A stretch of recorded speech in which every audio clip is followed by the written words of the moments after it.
తూర్పు గోదావరి జిల్లా నల్లజర్లలో సీఎం చంద్రబాబు పర్యటించారు. రైతన్న మీకోసం కార్యక్రమంలో భాగంగా రైతు కుటుంబాలతో ఆయన ముఖాముఖి నిర్వహించారు. ప్రభుత్వ పంచసూత్రాలపై అవగాహన కల్పించారు. అనంతరం చంద్రబాబు మాట్లాడారు.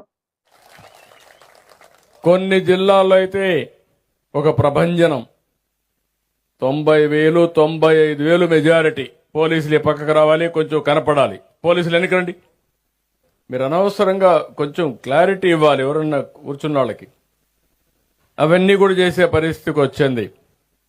అయితే గెలిచిన తర్వాత నేను కూడా మీరు చూస్తున్నారు, నేను అప్పుడు కూడా చెప్పాను, ఈ 5 ఏళ్లు నా అనుభవంతో నేర్చుకున్న తెలివితేటలన్నీ ఉపయోగించి, టెక్నాలజీ ఉపయోగించి ముందు జరిగిన దానికంటే 3-4 రెట్లు అభివృద్ధి చేస్తానని ఆ రోజు మీ అందరికీ హామీ ఇచ్చాను. ఒక పక్క సూపర్ 6 సంక్షేమ కార్యక్రమాలు, ఇంకో పక్క చూస్తే ఖాళీ ఖజానా, ఎతికినా కూడా డబ్బులు దొరికే పరిస్థితి లేదు. అప్పు కావాలంటే ఇచ్చేవాళ్ళు కూడా లేరు. ఒక పక్కన అప్పులు చేయడానికి అవకాశం కూడా లేదు. ఎందుకంటే గవర్నమెంట్ ఆఫ్ ఇండియాలో నిబంధనలు ఉంటాయి, FRBM అని ఉంటుంది. ఇంత ఆదాయం ఇంత అప్పు చేయొచ్చు, దానికంటే ఎక్కువ చేయడానికి వీలు లేదు. అయితే ఈరోజు నేను చెప్పిన మాట ఆ రోజు ఈరోజు నిలబెట్టుకున్నాం. సంక్షేమ కార్యక్రమాలన్నీ కూడా ఈరోజు మీలో ఇంత సాటిస్ఫాక్షన్ ఉందంటే, మీరు ఇంత ఆనందంగా ఉన్నారంటే మొన్న అన్నదాత సుఖీభవ మీ అకౌంట్లో పడింది కాబట్టి ఈరోజు మీలో హుషారు పెరిగింది, లేకపోతే నీరసంగా ఉండేవాళ్ళు. అదే మాదిరిగా ఈరోజు మీరు చూస్తే తల్లికి వందనం 10,000 రూపాయలు చొప్పున ఎంతమంది పిల్లలుంటే అంతమందికి ఇస్తున్నాం. ఇంకొక పక్క నిన్ననే పేదల సేవలో మీరు చూస్తే 4,000, 6,000, 10,000, 15,000. ఇప్పుడే ఒక పిల్లవాడిని 6,000 రూపాయలు ఇస్తామంటే, కాదు ఈ అబ్బాయి పూర్తిగా సిక్ అయిపోయాడు, నడవలేడు, బెడ్కే పరిమితం అయ్యాడంటే అలాంటి పిల్లల కోసం 15,000 రూపాయలు మానవతా దృక్పథంతో ఇస్తున్నా. అక్కడ చూపించారు, అదే కలెక్టర్ చెప్పాను, ఇస్తాం. ఆ తల్లిదండ్రుల యొక్క బాధ, వీళ్ళు కూలి పని చేయాలి, అతనికి సేవ చేయాలి, అతన్ని కాపాడుకోవాలి. ఈరోజు మీరు చూస్తే ఇప్పటికీ 18 నెలలు 50,450 కోట్ల రూపాయలు ఒక పెన్షన్లు ఖర్చు పెట్టిన ఏకైక ప్రభుత్వం భారతదేశంలో ఇక్కడ ఎన్డీఏ కూటమి. మా ఆడబిడ్డలకు ఉచిత బస్సు, ఎక్కడికైనా వెళ్ళొచ్చు జల్సాగా. ఈరోజు మీటింగ్లు మాత్రం రాలా మా మహిళా రైతులు, ఇప్పుడే వచ్చారు, అక్కడ చూపిస్తున్నారు, మేము ఉన్నామని చెప్పి చూపిస్తున్నారు.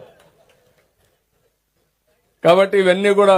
ఇంకో పక్క వంట చేసుకోవాలంటే ఇబ్బంది లేకుండా ఎక్కడికక్కడ 3 సిలిండర్లు ఉచితంగా ఇవ్వడం, ఇలాంటి 1-2 కాదు, అన్ని కార్యక్రమాలు చెప్పినట్టు అన్ని ఇస్తున్నాం. వీలైనంత వరకు అన్ని వర్గాల్ని నేను ఏదైతే హామీ ఇచ్చానో ఇబ్బంది లేకుండా చేయడం కోసం ముందుకు పోతున్నాం. ఇంకో పక్కన గోతులు పడ్డ రోడ్లన్నీ పూడ్చే పనిలో కూడా ఉన్నాం. ఒకప్పుడు మీరు చూశారు రోడ్లు ఎంత అధ్వానంగా ఉన్నాయో, మొన్నే చేశాం. మళ్లీ ప్రాబ్లమ్స్ వచ్చాయి, వర్షాలు వచ్చాయి, మళ్లీ ఆదేశాలు ఇచ్చాం.